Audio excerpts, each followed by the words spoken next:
Hello, ladies and gentlemen, and welcome back to Military Mayday.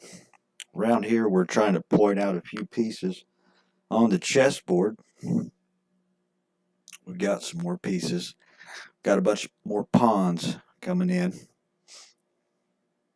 Got to get to this story, but before I do, you can reach down and smash that like button, subscribe to the channel, be greatly appreciated.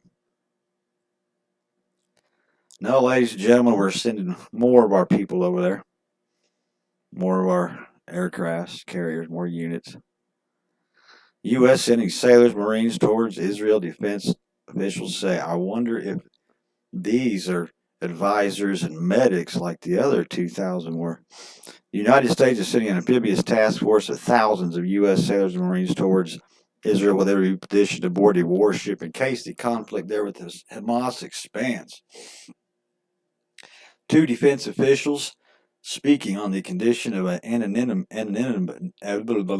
to discuss planned military movements said Monday that the Bataan amphibious ready group, numbering more than 4,000 sailors and Marines, will join a growing American fleet off the coast of Israel that will include 2 aircraft carriers and their associated escort ships. 26th Marine Expeditionary Unit, based at Camp Lejeune, North Carolina, is deployed with the amphibious task force and trained for a wide array of missions, including some special operations. Well, you bet your ass they're trained for special operations.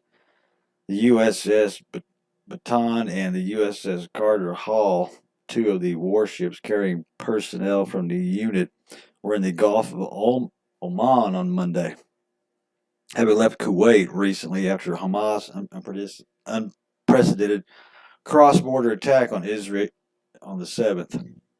The third ship associated with the unit, the USS Mesa Verde, was in the Mediterranean Sea with plans to head near the Israeli shore, defense officials said.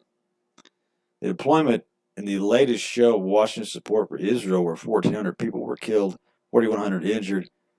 The attack on the 7th has clashed with Iranian-backed Hezbollah. The Lebanese militant and political force intensifies along Israel's northern border, and Tehran threatens unspecified preemptive actions to deter Israel's assault on Gaza.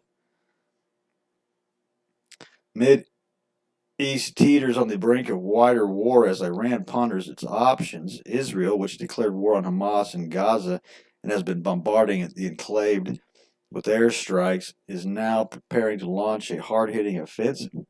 Palestinian officials said that at least 2,700 people have been killed and 9,900 wounded in the Israeli strikes since the attack. An international group are warning of an escalating humanitarian crisis. Well, I mean, it's war, so, The White House announced that President Biden will travel to Israel in a show of solidarity for the U.S. ally on Wednesday, as part of a trip that will also include meetings with Arab leaders in Jordan.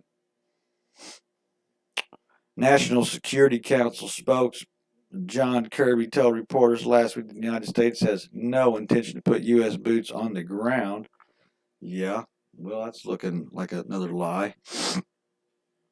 Is the U.S. getting involved as Israeli fights Hamas in Gaza? What to know? Defense Secretary Lloyd Austin spoke with his Israeli counterpart, Gallant, on Monday and reiterated his commitment to continue expanding security assistance and preventing conflict escalations. In other words, money and weapons. Last week, the Biden administration deployed the U.S. Gerald Ford carriers, U.S. Navy newest, most advanced platform. Yeah, it's a badass. Yeah. Last week, Biden denounced the attacks as sheer evil and said the United States would make sure Israel has what it needs to take care of its citizens, defend itself, and respond to this attack. Yeah, money, arms, and we're not getting a penny of that put into our accounts. All that money going through there. Yeah, this is just more posturing, in my opinion. Again, I believe that this is going to be just a drawn out 20-year war.